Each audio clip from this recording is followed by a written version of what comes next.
শাসক যদি হয়ে থাকো নেই পরায়ণ হও, ইবাদতের মধ্য দিয়ে যৌবন কাটাও। শাসক যদি হয়ে থাকো নেই পরায়ণ হও, ইবাদতের মধ্য দিয়ে যৌবন কাটাও।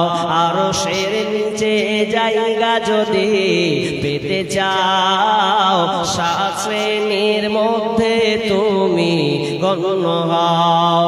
মসজিদেতে বেঁধে রাখো তোমার ওই অন্তর, আল্লাহর জন্য ভালোবাসো যুগ থেকে যুগান্তর। মসজিদেতে বেঁধে রাখো তোমার ওই অন্তর, আল্লাহর জন্য ভালোবাসো যুগ থেকে যুগান্তর। চক্ষু দিয়ে অশ্রু ঝরাও আল্লাহর শরণে, আল্লাহকে ভয় করো রমণে বরণে। আরশের নিচে জায়গা যদি পেতে চাও, 7 শ্রেণীর মধ্যে তুমি গণ্য হও। নাম্বার 1 আল ইমামুল আদিল, 1 নম্বর নাই পরায়ণ নেতা। নেই পরায়ণ যে নেতা হবে, নেই নির্ভীক নিষ্ঠাবান, এমন ভাবে সে বিচার ফাইসালা করবে যেই ফাইসালাটা সবার জন্য হবে।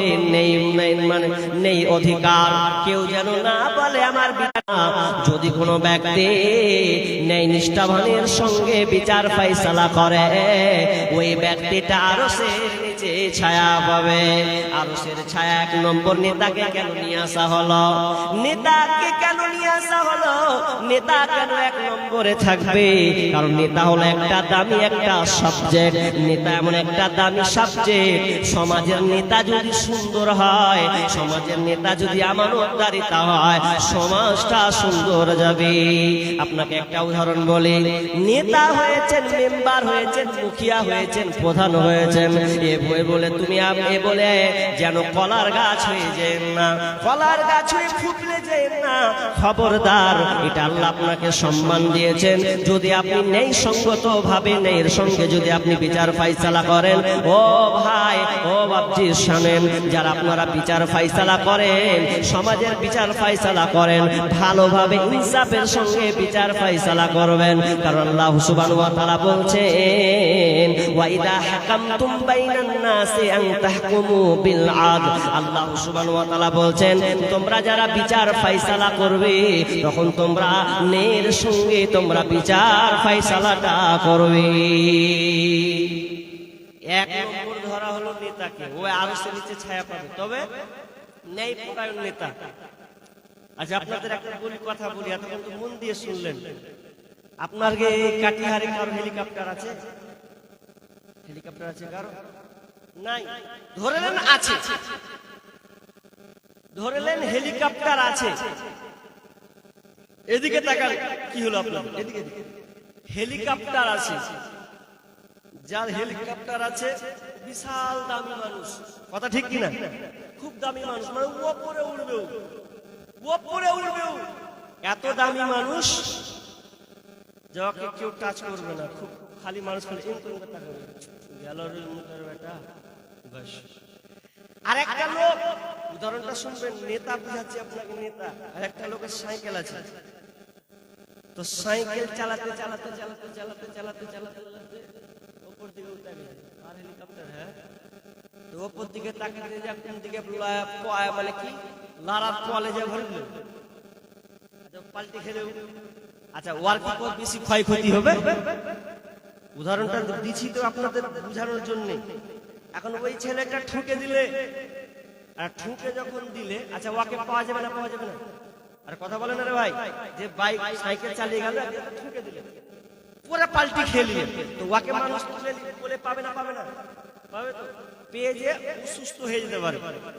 আর যে ওপরে দৌড়াচ্ছে, ভাবছে যে আমি ওপরে একা 100, আর ও যে একাই একসাথে চলছে, ও হেলিকপ্টার যদি বাই চান্স তার সিগন্যাল তার রাস্তাকে যদি এলোমেলো করে দেয়, ভাবেন না আসমান মানে বুঝে ফোঁ ফোঁ করবে না, সুযোগ নয়, অকল লেভেল করে চলতে হবে। এখন ও যখন চলছে আর কোন জিনিসে যদি এক ধাক্কা লেগে যায়, ছোঁয়া মেরে দেয়, আচ্ছা ওকে পাওয়া যাবে? যে সাইকেল চালাচ্ছে না তো ওকে বলে করে নিয়ে হসপিটাল, আর যে ওপর থেকে ধাম করে ফুটা পড়বে তার পাক্কা হয়ে যাবে, ছাই হয়ে যাবে। জি, তো সেমনি আমাদের সমাজের নেতা হলো হেলিকপ্টারের মতন, আছিস ভালো কথা, যখন ফুটবে পাওয়া যাবে। উদাহরণটা আমি সব জায়গায় দিয়েছি। তার মানে আপনাকে বলতে চাইলাম, মেম্বার হয়েছো, প্রধান হয়েছো, মুখিয়া হয়েছো, কোনো অসুবিধা নাই, কিন্তু তুমি যদি নিজেকে সঙ্গত হয়ে চালাও, ন্যায় নিষ্ঠাবানের সঙ্গে যদি তুমি চালাও, যারা ন্যায় ইনসাফ বিচার করবে, ফাইসালা করবে, ওরা আরশের নিচে ছায়া পাবে। একটা কথা ঘটনা শুনলেন, ন্যায় বিচার কাকে বলা হয়? চতুর্থ খলিফা হযরত আলী রাদিয়াল্লাহু তাআলা আনহু আমিরুল মুমিনিন, তিনি একজন নেতা, তিনি একজন প্রধানমন্ত্রী, দেশের একজন গভর্নর। তিনি একদিন কি করলেন, রাস্তায় হাঁটতে হাঁটতে কুফা বলে একটি জায়গায় তিনি দেখতে পেলেন একটা ইহুদি তার কোটকে বিক্রি করছে।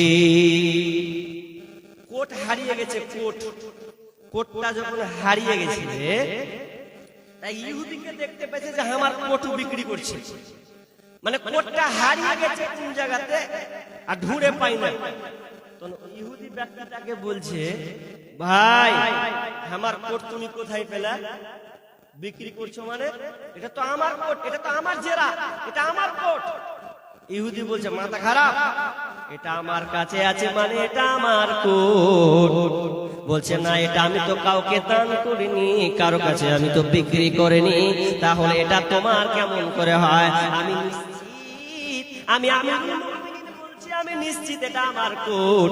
ইহুদি কখনো মেনে নিতে চায় না। ইহুদি বলছে, চলো বিচারকের কাছে বিচার ফাইসালা করে যেটা হবে সেটাই সিদ্ধান্ত। এমন সময় যখন বিচারকের কাছে গেলেন, বিচারক কাছে গিয়ে বলছেন, দেখেন আমাদের বিচার ফাইসালা একটু করে দেন। বিচারক বলছে, আমিরুল মুমিনিন, হে খলিফাতুল মুসলিমিন, আপনার কিসের বিচার নিয়ে এসেছেন বলেন? কি দুইখানা সাক্ষী আপনি নিয়ে চলে আসেন, তাহলে কোটটা আপনার হয়ে যাবে। তখন আমিরুল মুমিনিন হযরত আলী রাদিয়াল্লাহু তাআলা আনহু তার হাসান হোসেনকে হাজির করে দিলেন। হাসান হোসেনকে হাজির করে দিয়ে বলছেন, আমার বেটারা হবে আমার সাক্ষী। আর কিছু বললেন না। আমিরুল মুমিনিন বলছেন, তাহলে আমার সাক্ষী নাই, যেটা নিব না। একজন প্রেসিডেন্ট, আমিরুল মুমিনিন, দেশের নেতা, এরপরে আপনি তাকে দেখে তার কোটটা তাকে দিলেন না। ইসলাম কত সুন্দর, এটা কাউকে চারপিস করে না, দেখে না কে বড় কে ছোট, কে কোটিপতি কে এরকম দেখে না, বরং এই সঙ্গতার সঙ্গে বিচার।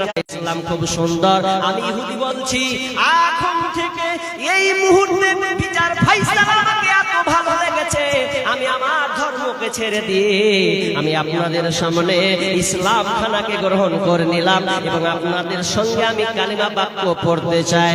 তখন তার সামনে কালিমাকে পড়িয়ে দেওয়া হলো। সঙ্গে সঙ্গে হলে কালিমা পড়ে ফেললেন, আশহাদু আল্লা ইলাহা ইল্লাল্লাহু ওয়া আশহাদু আন্না মুহাম্মাদার রাসূলুল্লাহ। লিল্লাহি তাকবীর। দেখেন, একটা ইহুদি একটা বিচারটা দেখলো যে কেমন বিচার, তো নিজের ধর্ম ছেড়ে দিয়ে ইসলামকে আঁকড়ে নিল।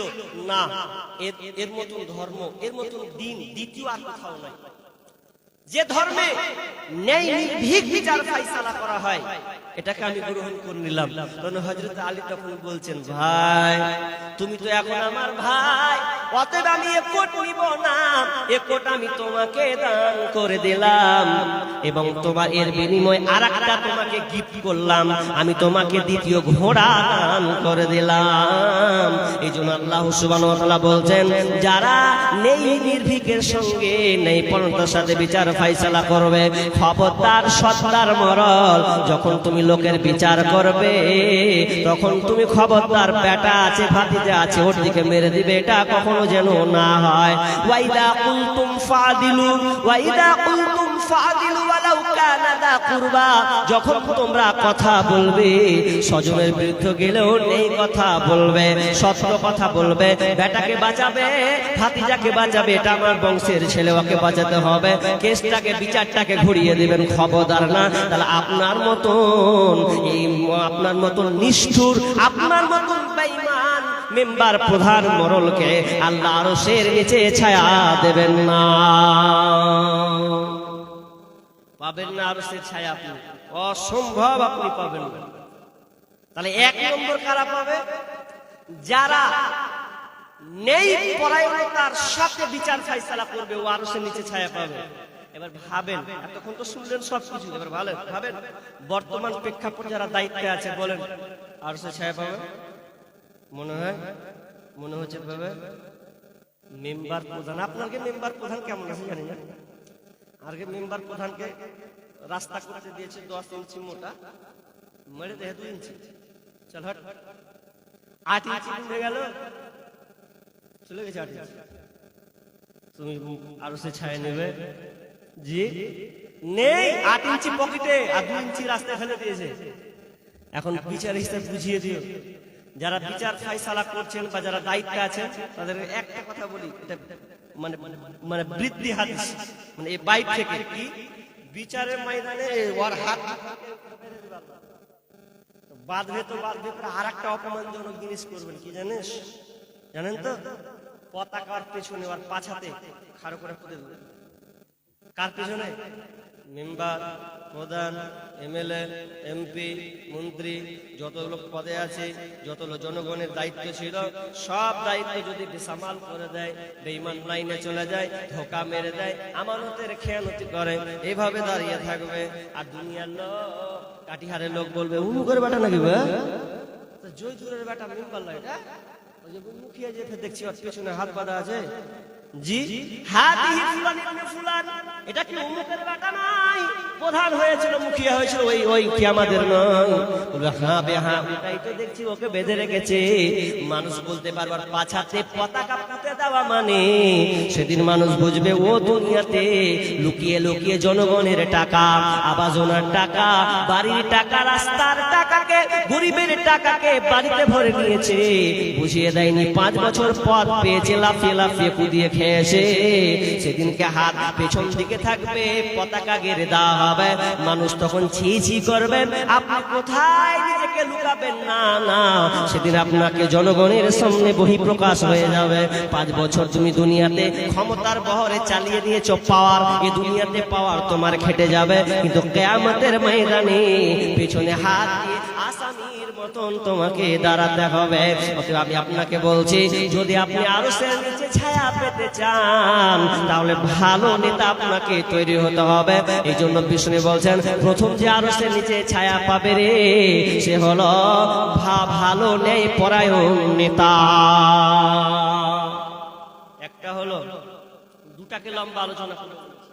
নাম্বার 2, ওয়াশাবুন নাশা ফি ইবাদাতি রাব্বি, যেই যুবকটা তার যৌবন কালকে, যে মানুষটা তার যৌবনের তরঙ্গকে, যৌবনের সময়টাকে আল্লাহ রাস্তায় কাটিয়েছে, ওই লোকটা আরশের নিচে ছায়া পাবে।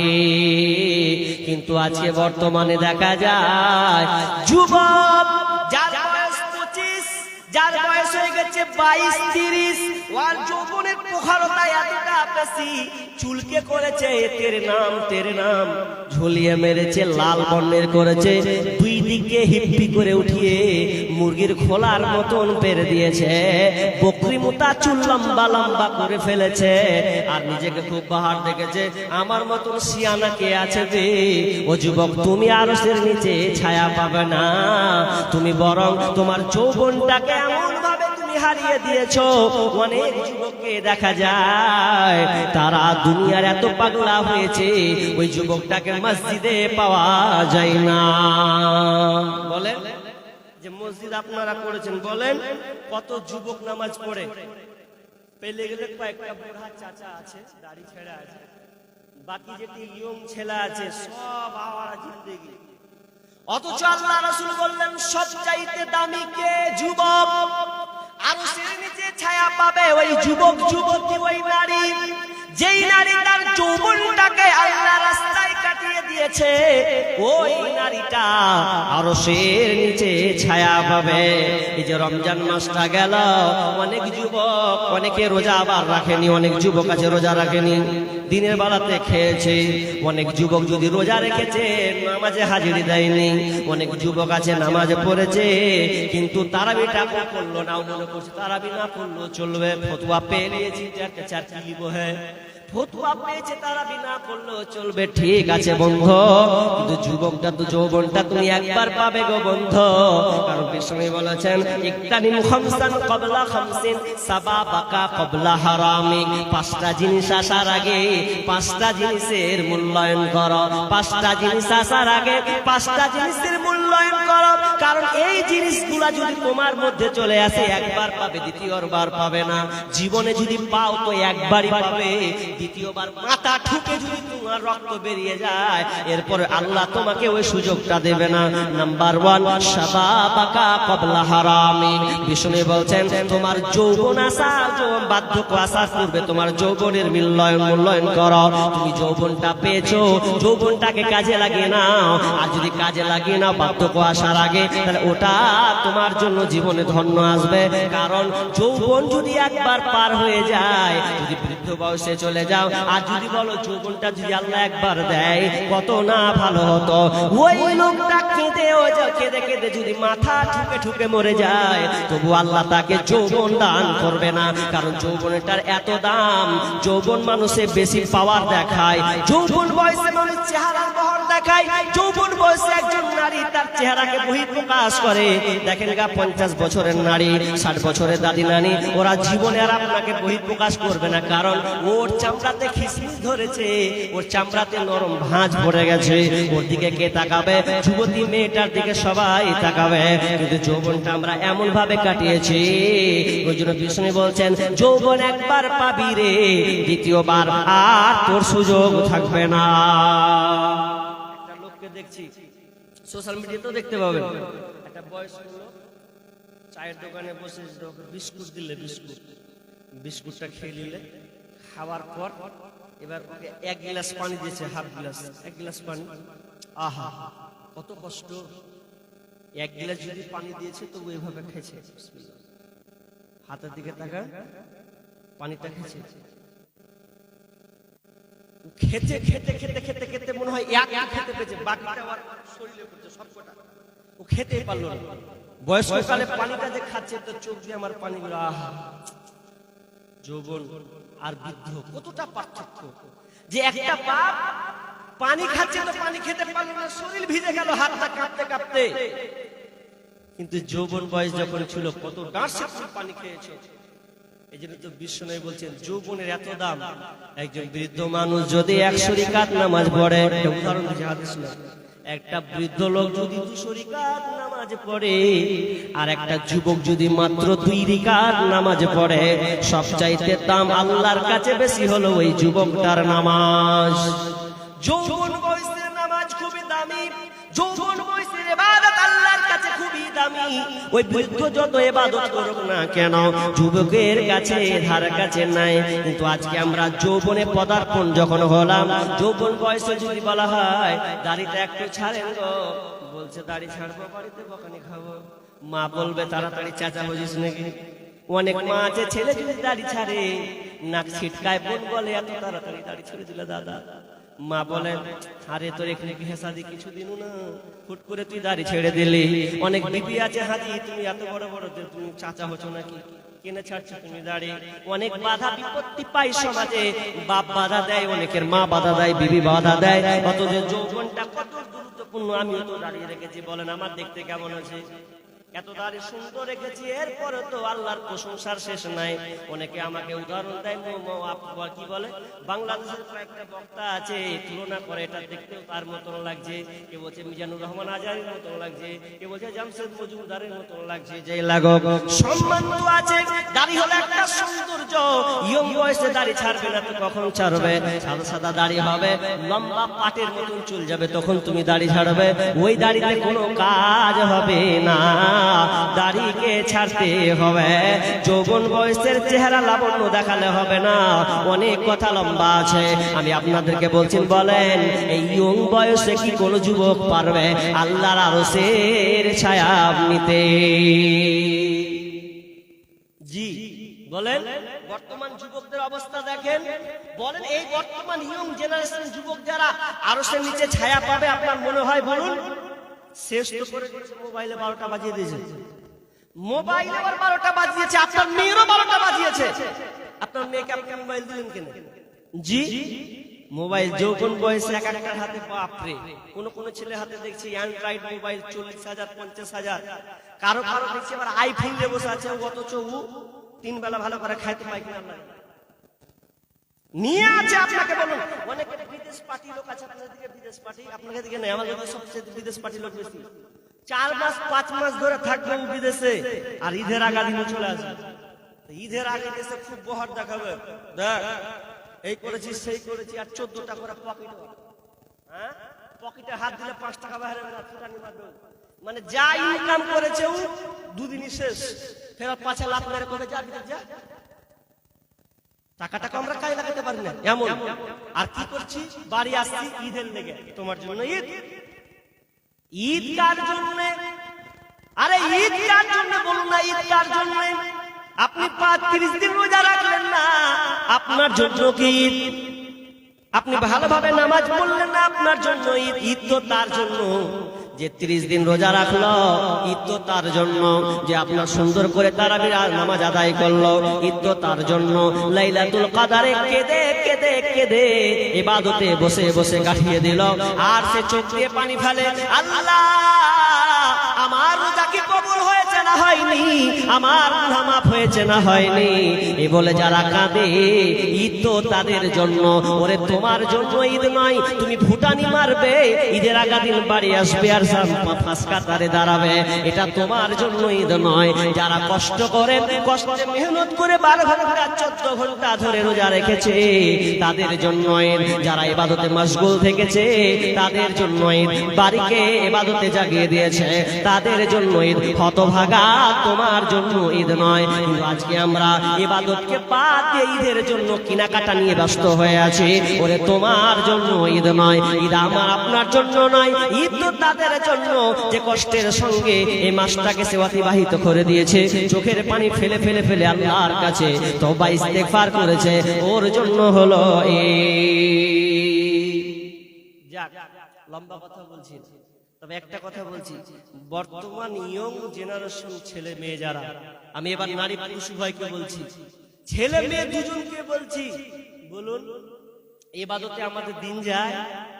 হাজি রাত 10টা হচ্ছে না হচ্ছে, বাপ মা ঘুমিয়ে গেছে, বাপ মা ঘুমিয়ে যে সারি নামাজ পড়লে তো ও ভাবছে যে আমার বেটি নিন পাচ্ছে, ও ভাবছে যে আমার নিন পাচ্ছে, নিন পারেনি।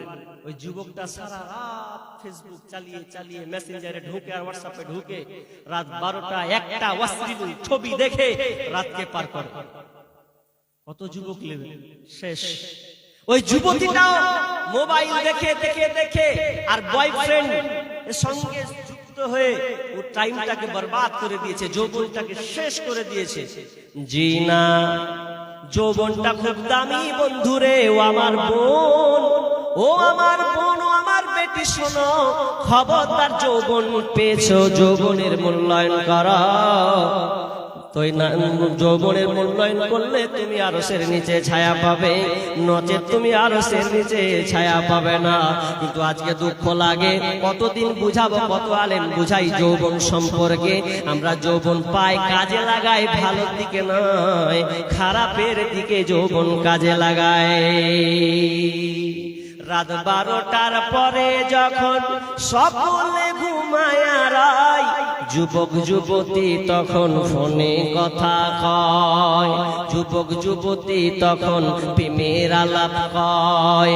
রাত 12টার পরে যখন সকলে ঘুমায় রায়, যুবক যুবতী তখন ফোনে কথা কয়। একটা ছেলে একটা মুলি সাহেবকে বলছে, মুলি সাহেব একটা কথা কব, লজ্জা লাগছে। কি কবি রে ভাই? বলছি বাড়িতে আমাকে বাপ মা উঠেছে সাহারি খেতে, তো কত জাক মারছি, কত কি করছি, ঘুমিয়ে গেছে, কিন্তু আমার একটা প্রেমিকা আছে মুলি সাহেব জানেন, ও আমাকে ফোনে 2টার সময় উঠাবেই। তো ওই হাত প্রেমিকাটা ভালো না খারাপ? তোর কপালে ঝাঁটা, তোর বিয়ের আগে তোর প্রেমিকা হয়ে গেল মানে তোর প্রেমিকা তোকে সাহারি খেতে উঠাই, তো গালাত তো তুই ভুল ওখানে বলেছিস। ও বলছে আমার প্রেমিকা যদি হাকে ফোন করে উঠাই। আজীব ব্যাপার। ওই এমন জায়গাতে আছে মুনি সাহেব, আমি রেলের সামনে আছে, ট্রেন চলছে, তো হারওয়াস বিজা আছে বাসতে, বাজবি তো ফুটে যাবে আপনি। সেই রকম জি না, যুবক যুবতী আজকে মোবাইলের পাগলা হয়ে গেছে। ও বলছে আমাকে সাহারির সময় ওঠায়। অনেক যুবক যুবতী মোবাইলে, আরে অনেক ছেলেকে দেখছি রাত জাগছে, তো মোবাইল নিয়ে রাত জাগছে, এরকম আছে না নাই? রাত থেকে 12টা 1টা পর ফেসবুক চালাই, মেসেঞ্জারে প্রেমিক প্রেমিকার সঙ্গে গল্প হয়, কথা হয়। রাত 12টার সময় লাইলাতুল কদরে তোমাদের এই পাইতারা, আর তুমি বলছো সে আরশের ছায়াটা তুমি নিবে না। না, মোবাইল এসে বরবাদ করে দিয়েছে, বরবাদ করেছে যুবক এবং যুবতীদেরকে। আপনাদের কাটিহারে ছেলে মেয়েগুলো ভালো, কিন্তু মুর্শিদাবাদের প্রত্যেকটা ইয়ং জেনারেশন যারা পড়াশোনা করছে, প্রত্যেকের হাতে মোবাইলকে দিয়ে দেওয়া হয়েছে। আমাদের পশ্চিম বাংলা সরকার মমতা ব্যানার্জি মাধ্যমিক পাশ হলে প্রত্যেককে মোবাইল পাবে, ছেলেও পাবে মেয়েও পাবে। মোবাইল নাও আর পার্কে যাও আর প্রেম লীলাতে ব্যস্ত থাকো। আপনাকে মোবাইল দেয় দিয়ে নাই? মাধ্যমিক যেমনি পাস করবে 10,000 10,500 টাকা মোবাইল একটা খাচ খাচ সবাই পাবে, ছেলে মেয়ে। আচ্ছা, লাভ হলো না ক্ষতি হলো? বড় ধরনের ক্ষতি। শেষ আর পড়াশোনা করবে? জামানা মোবাইলে খাইছে, জামানা ফেসবুকে বয়সের ছেলে মেয়ে প্রেমে জড়াইছে, জামানা মোবাইলে খাইছে, জামানা ফেসবুকে খাইছে। সকাল বেলা বাবা বলে যাস রে কোথায়, বাবার কথা শোনার মতো সময় যে আর নাই। রাস্তার পাশে বসে বসে ছেলেরা, রাস্তার পাশে বসে বসে ফ্রি ফায়ার খেলছে, জামানা মোবাইলে খাইছে, জামানা ফেসবুকে খাইছে। অল্প বয়সের ছেলে মেয়ে প্রেমে জড়াইছে, জামানা মোবাইলে খাইছে, জামানা মেসেঞ্জারে খাইছে। বিবাহিতা মেয়ে যখন ফেসবুকে ঢোকে, হ্যান্ডসাম ছেলে দেখে সে তো প্রেমে পড়ে। আপনাকে এদিকে বিয়েদারি মেয়ে পালাই পালাই পালাই না? এই বলছে পালাই না। খবর আছে কাটিহার করলে কি হবে? খবর আছে এই কাটিহার মধ্যে 2-3টা পালাচ্ছে। এটা 1 বছর নয়, 2-3 মাসের গল্প বলছি। কি ভাবছেন আপনি? না বলবি খবর আছে জি, 3 ছেলের মাও পালিয়েছে। দেখেন কা খোঁজ লেগে। বিবাহিতা মেয়ে যখন ফেসবুকে ঢোকে, হ্যান্ডসাম ছেলে দেখে সে তো প্রেমে পড়ে। ওরে স্বামী সন্তান সব ছাড়িয়া, ওরে স্বামী সন্তান সব ছাড়িয়া নতুন প্রেমিককে চাইছে, জামানা মোবাইলে খাইছে, জামানা ফেসবুকে খাইছে। অল্প বয়সের ছেলে মেয়ে প্রেমে জড়াইছে, জামানা মোবাইলে খাইছে, জামানা মেসেঞ্জারে খাইছে। রাতের বেলা একা একা ঘুম যে আসে না, মেসেঞ্জারে না পাইলে বন্ধু ভালো লাগে না। তাই তো এখন মা বাবারা, ওরে বর্তমানের মা বাবারা ভীষণ টেনশনে পড়েছে, জামানা মোবাইলে খাইছে, জামানা ফেসবুকে খাইছে। অল্প বয়সের ছেলে মেয়ে প্রেমে জড়াইছে, জামানা মোবাইলে খাইছে, জামানা ফেসবুকে খাইছে। মোবাইলে শেষ বাপ মাকে ফাঁকি দিয়ে গিয়েছে, ছেলে পালিয়েছে কোথায়? কাটিহার স্টেশন। পালিয়েছে কোথায়? শামসি স্টেশন। ছেলে মেয়ে বসে আছে যেন চিনতে না পারে মেয়েরা বোরখা এখন পড়েছে। বোরখা এখন পর্দা নয়, বোরখা হয়েছে এখন ফ্যাশন। বোরখা এখন পর্দা নয়, ফ্যাশনে পরিণত হয়েছে। আমার চোখে যত দেখা, আমি যত স্টেশন নামি না কেন, নামার সময় আমার চোখে একটা নজর গেছে, বোরখা পরে পরে পরে পরে স্টেশনে বসে আছে, জোড়া জোড়া জোড়া করে বসে আছে। কেউগুলো বসে আছে গো, কেউগুলো আপনাদের মেয়ে, আপনার বেটি, আপনার বোন বসে আছে, বোরখা লাগিয়ে দিয়েছে। না না, ওই বোরখা পরে কোনো লাভ হবে না। আমি গত 3 বছর আগে একটা উদাহরণ দিয়েছিলাম, 3 বছর আগে উদাহরণটা এটা দিয়েছিলাম, ওই বোরখা পরে কোনো লাভ হবে না। যেমন তসলিমা নাসরিন বোরখা পরে বাংলাদেশ ছেড়ে ভারতে ঢুকেছে। বর্তমানের বোরখা আর তসলিমা নাসরিনের বোরখা পরা বরাবর একই, কোনো পার্থক্য নেই, কোনো পার্থক্য নেই। কেন? তসলিমা নাসরিনকে যখন বাংলাদেশ খেপে গেল, মাইরে ফেলবো আগে, ই বলছে জানে বাঁচিয়ে পালাবো, ভারত বাংলাদেশ বর্ডার ক্রস করে ভারত কলকাতার মাটিতে ঢুকবো কিভাবে, কি করে পালাবো, ওখানে যেখানে পড়বো ওখানে তো জুতার বাড়ি খাবো। তখন হাত কাটলো কি, কালো বোরখা পরলে, কালো বোরখা পরেও বাংলাদেশ ছেড়ে ইন্ডিয়া ঢুকেছে। ওই বোরখা পরার আপনার বেটির বোরখা পরা কোনো পার্থক্য নাই, এক বরাবর। ও জুতা মানে মেয়ের খাওয়া থেকে বাঁচার জন্য, আর আপনার মেয়ে বোরখা পরে প্রেমিক প্রেমিকার কাছে যাবে যেন আপনার কাছে ধরা না খায়, এই জন্য কোনো পার্থক্য না। না, সব একদিন বহিঃপ্রকাশ হবে। ইয়ং বয়সে মাথা বুড়ি ছাড়ে দাও, কারণ বিশ্বনবী বলেছেন লা তাজালু কদামু ইবনি আদম ইয়াউমাল কিয়ামাতি মিন ইনদি হাত্তা ইসআল আন খামসিন। কিয়ামতের ময়দানে অতক্ষণ পর্যন্ত আদমের সন্তানের পা নড়াচড়া করবে না যতক্ষণ না তাকে 5টা প্রশ্নের সম্মুখীন না হতে হবে। 5টা প্রশ্ন যতক্ষণ না তাকে করা হবে ততক্ষণ পর্যন্ত ওর পা একটু নড়াচড়া করবে না। তার মধ্যে 1 নম্বর হলো আন উমুরিহি ফিমা আফনাহু। তোমার জীবনটাকে তুমি কেমন ভাবে অতিবাহিত করেছো, 60 বছরের জিন্দেগি তুমি পেয়েছো, কিভাবে কাটিয়েছো হিসাব দাও, তারপরে নড়াও, তারপরে সরে যাও। যতক্ষণ পর্যন্ত হিসাব না দিতে পারবে ততক্ষণ পর্যন্ত আপনার পা নড়াচড়া হবে না। আন উমুরিহি ফিমা আফনাহু ওয়া আন শাবাবিহি ফিমা আবলাহু। 2 নম্বর প্রশ্ন করা হবে, তুমি তোমার যৌবনটাকে কেমন করে পার করেছো। যৌবন সম্পর্কে জিজ্ঞাসা করা হবে।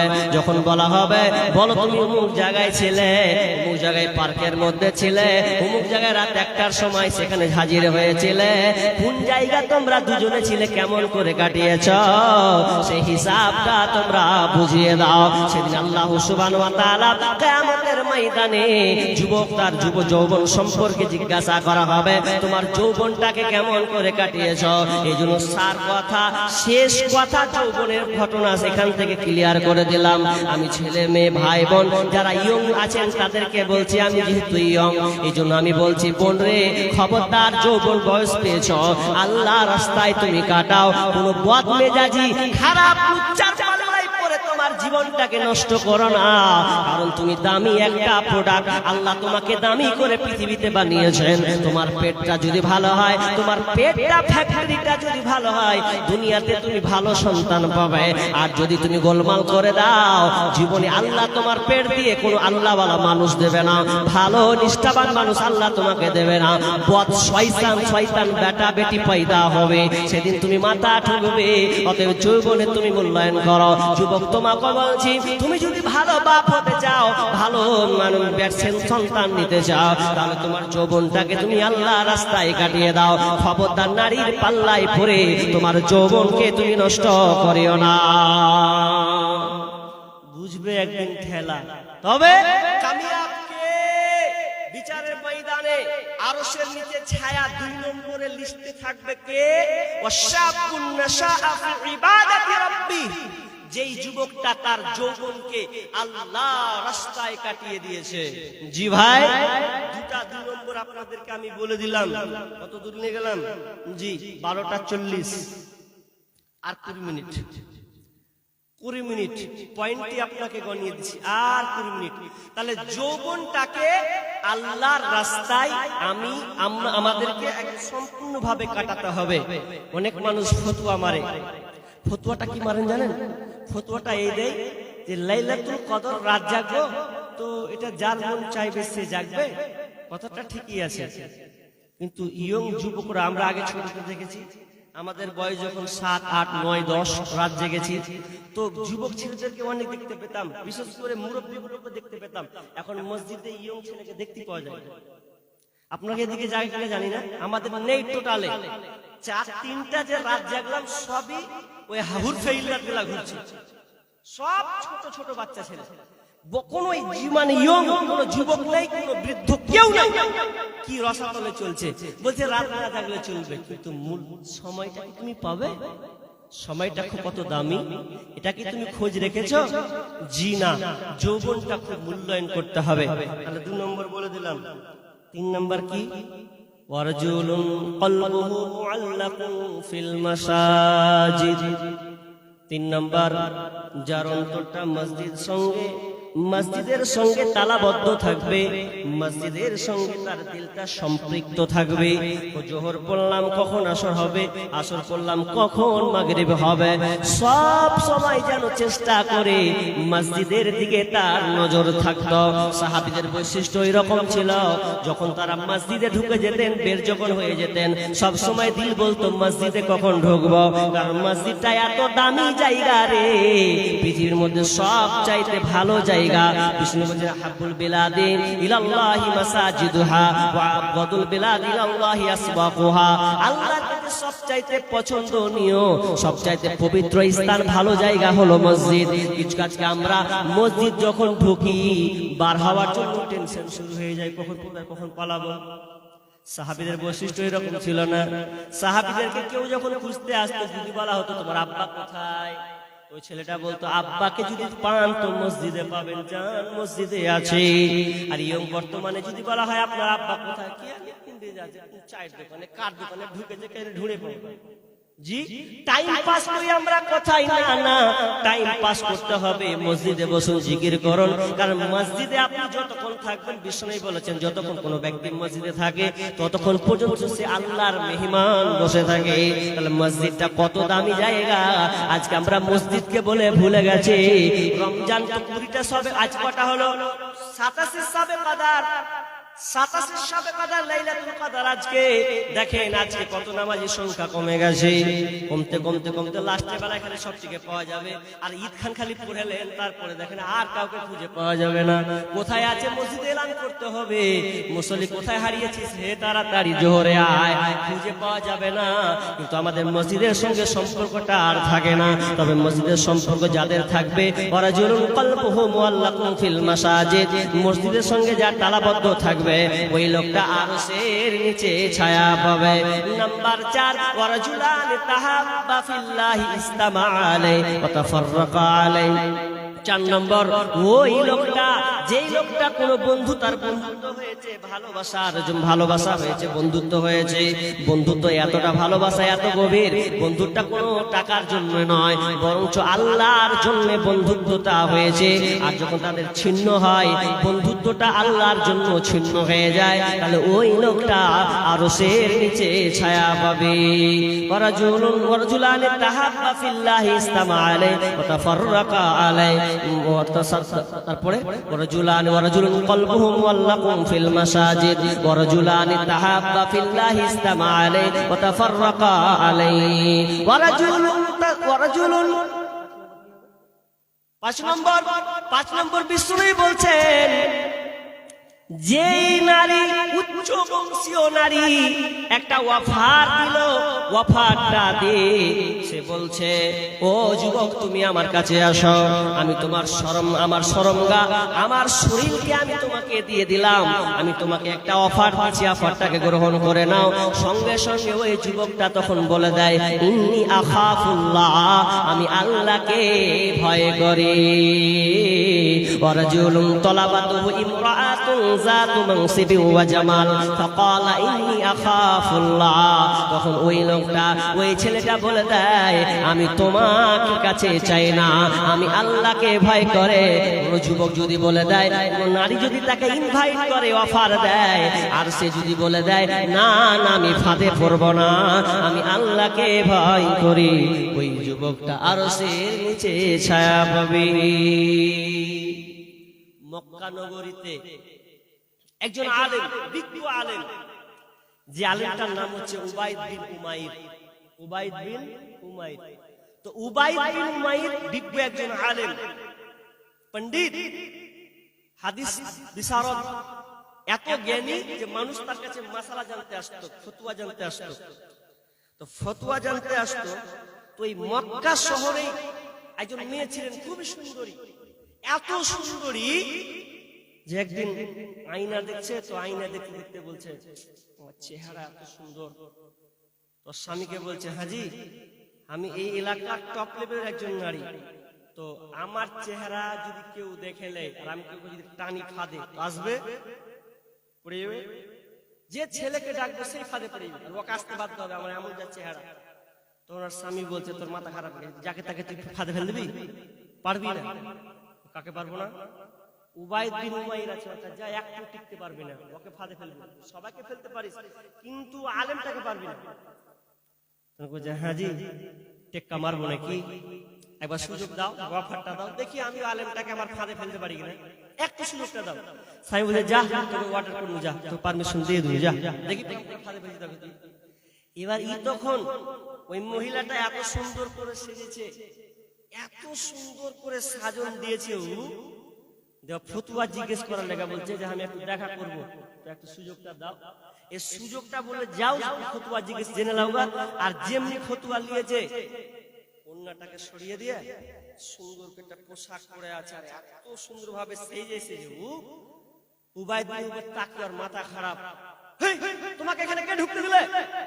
বলছেন, হুজুর রাগ করিয়েন না, আপনাকে আমি খুবই ভালোবাসি, আপনাকে ছাড়া আমি থাকতে পারি না, আপনাকে অনেক দিন থেকে আমার চাহা, আমার আশাটা একটু পূর্ণ করবে।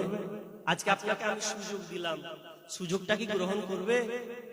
উবাইদ বিন বলছেন, যাও এখান থেকে বেরিয়ে যাও, খবরদার এ নোংরা কথা তুমি বলিও না।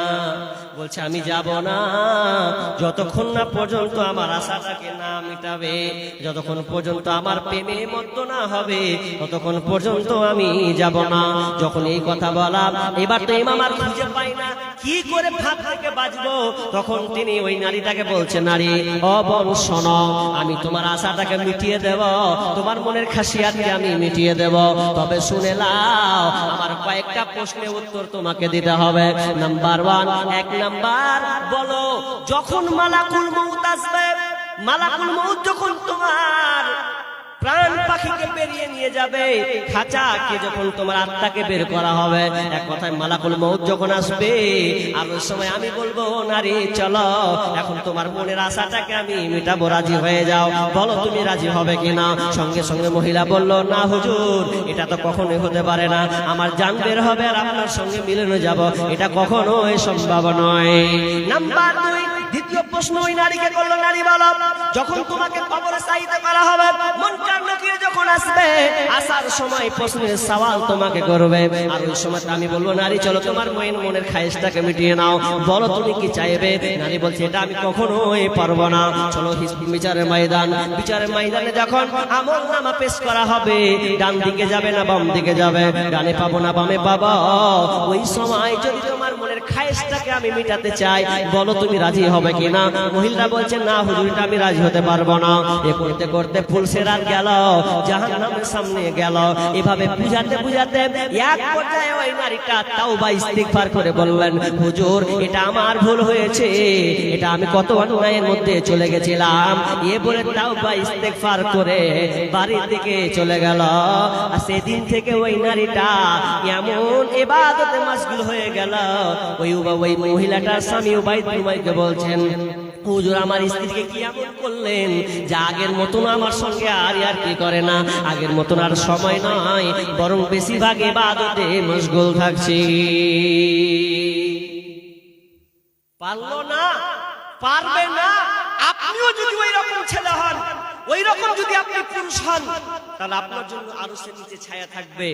একটা মেয়ে যদি খালি ফোন করে দেয়, আল্লাহ, রং নাম্বারে একটা ফোন, হ্যাঁ রং নাম্বারে যদি ফোন মেরে দেয়, আর বেটি ছেলের গলা যদি পেলে একবার, তো বলবে যে কি ছিল, কে জানি, সে তো ভাড়া একবার লাগাতে হবে, বেটি ছেলা হয়ে যায় তো দরকার কি? রং নাম্বার ঢুকলো তো ঢুকলো, জি রং নাম্বার ঢুকলো তো তুই কার কথা বলা ব্যাক করা দরকার কি দ্বিতীয়বার রে? না, বেডি ছেলে গলা মিষ্টি লেগেছে তো ওই জায়গায় জানবো কোন ঢেকার বেডি ছেলে আছে, জি কোন ঢেকার মেয়ে আছে একটু খোঁজ নিব, যদি রিলেশনটা মিলে যায়, যদি একটু হয়ে যায়, ইয়ে নিয়ে হয় না এরকম কি আছে। এই আবার কেমন যুগ আইল রে ইমান কে খাইল, এই আবার কেমন যুগ আইল। রং নাম্বারে ফোন করিল রিসিভ করিল মে, প্রথম লগ্নে প্রেম কাহিনী উঠালো জমিয়ে, আর দ্বিতীয় লগ্নে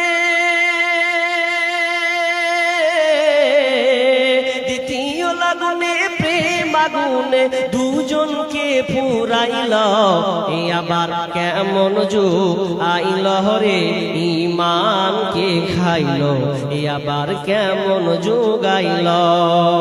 মেয়ে নিল মোবাইল হাতে ফেসবুক চালাবে তাই, ওয়েটিং রত বসে আছে প্রেমিকি তাহার, আর সারা রাত চ্যাটিং করে, সারা রাত চ্যাটিং করে সকাল 9টায় ঘুম ভাঙিল।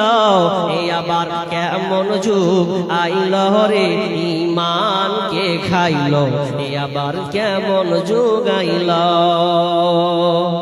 না, ওই যুবকটা আরো সে নিচে ছায়া পাবে যে যুবকটাকে একজন নারী ডাকলো, ওর কথাকে অ্যাকসেপ্ট করলো না, মাইনাস করে লাঠি মেরে দিয়ে নিজেকে বেঁচে গেল এবং আল্লাহর ভয়ে, তাহলে ওই লোকটা আরো সে নিচে ছায়া পাবে। নাম্বার 6, ورجل تصدق أخفى حتى لا تعلم شماله ما تنفق يمينه। 6 নম্বরটা ওই লোকটা আরশের নিচে ছায়া পাবে যে লোকটা ডান হাতে দান করলো, দান করেছে বাম হাতের পায়নি। দান এক কথায় এর সারাংশ মোট কথা গোপনে দান করে দিয়েছে। যে লোকটা গোপনে দান করলো, দান প্রকাশ্য করা যায়, গোপনেও করা যায়, প্রকাশ করলেও নেকি পাবেন, গোপনে করলেও নেকি পাবেন। তবে স্পেশালি পাবেন কোনটা? যদি কোনো ব্যক্তি গোপনে দান করলেন, হয়তো আপনি কোনোদিন প্রকাশ্য দিলেন, প্রকাশ্য দেওয়ার দরকার আছে, আবার কখনো গোপনে দেওয়ার দরকার আছে। যেখানে গোপনে দেওয়ার সেখানে দেন, যেখানে প্রকাশ্যে দেওয়ার সেখানে দেন। তবে স্পেশাল শুনেলেন, যদি কোনো ব্যক্তি গোপনে দান করলো, ওই গোপনে দানটার মর্যাদা হলো ওই ব্যক্তিটা আরশের নিচে ছায়া পাবে, আরশের নিচে ছায়া পাবে গোপনে দান করলে। 6 নম্বর হয়ে গেল। আর 7 নম্বর কি? ওয়ারাজুলুন যাকারাল্লাহ খালিয়ান ফাফাযাত আইনা। 6 নম্বর কি? যেই লোকটা জিকির করে করে করে করে করে করে চোখের পানিকে বের করে দিয়েছে, আল্লাহর জিকিরে, আল্লাহর স্মরণে তার চোখে পানি বিগলিত হয়েছে, ওই লোকটা আরশের নিচে ছায়া পাবে। কিন্তু আজকে আমরা চোখের পানি ফেলেছি, এই যে 1 মাস চলছে, আজকে 27টা দিন আমরা পার করে দিচ্ছি। বলুন, কোনদিন কি হাত তুলে একবার চোখের পানি ফেলেছেন? রাতের বেলা উঠে গিয়ে আধ ঘন্টা কেঁদেছেন? চোখ দিয়ে কি আপনার অশ্রু বিগলিত হয়েছে? বলুন, আমরা কজন কেঁদেছি, কজন কাঁদতে পেরেছি বলুন? দেখুন, একটা হাদিস বলছি, বিষ্ণু বলছেন, এই নানি লা তামাসসুহুমান নার, 2 শ্রেণীর চক্ষুকে জাহান্নামের আগুন স্পর্শ করবে না। 2 শ্রেণীর মানুষ, চক্ষু বলতে মানুষকে বোঝায়, 2 শ্রেণীর মানুষকে জাহান্নামের আগুন স্পর্শ করবে না। তার মধ্যে 1 নম্বর আইনুল বাতরিন খাশিয়াতুল্লাহ, যেই লোকটা আল্লাহর ভয়ে চোখ দিয়ে পানি বের হয়েছে। একমাত্র কার ভয়? আল্লাহর ভয়ে চোখ দিয়ে পানি বের করে দিয়েছে। খালি এমনি একটু মসজিদে আছে বসে, আল্লাহ তোমাকে খুব ভয় করি, আল্লাহ তোমাকে খুব ভয় লাগে, আল্লাহ তোমার জাহান্নাম খুব কঠিন, এ বলে পানি ফেলে দিয়েছে। তাহলে আল্লাহ রাসূল বলছেন ওর জন্য জাহান্নামের আগুন হারাম, ওকে জাহান্নামে। আমরা কজন কেঁদেছি বলুন? আর নাম্বার 2, ওয়া আইনুন বাতাত তাহরিসু ফি সাবিলিল্লাহ। 2 নম্বর হচ্ছে ওই ব্যক্তিটা, যে লোকটা আল্লাহ রাস্তায় পাহারা দিয়েছে, আল্লাহ রাস্তায় রাত জাগরণ মানে পাহারা দেওয়া, পাহারা করে তার ইবাদতটাকে মুকাম্মাল করে নিয়েছে, ওই যুবকটা, ওই লোকটা জাহান্নামের আগুন তাকে স্পর্শ করবে না। কিন্তু আমরা কোনোদিন রাত্রি জাগরণ না করি। অন্তত রাত্রে আপনি একটা রাত কাটান, আল্লাহর ইবাদতে কাটিয়েছি কি? চেষ্টা করুন চোখ দিয়ে একটু পানি, আরে চোখ দিয়ে যদি আপনার পানি না আসে একটু অভিনয় করে কান্না করুন আল্লাহর কাছে। দেখেন আল্লাহ আপনার জন্য জাহান্নামের আগুন হারাম করবেন। কিন্তু আমরা কাঁদতে পারি না, কাঁদতে একটু আমরা পারছি না। না, কাঁদতে শিখুন। কাঁদতে শিখলে, আল্লাহর ভয়ে কাঁদতে শিখুন, তাহলে আপনি লাভবান, ইহকাল লাভবান হবেন, পরকাল লাভবান হবেন। চলেন 6 নম্বর যেটা বলছিলাম, দান সাদকা, খুব দামি ইম্পর্টেন্ট জিনিস। কি এটা?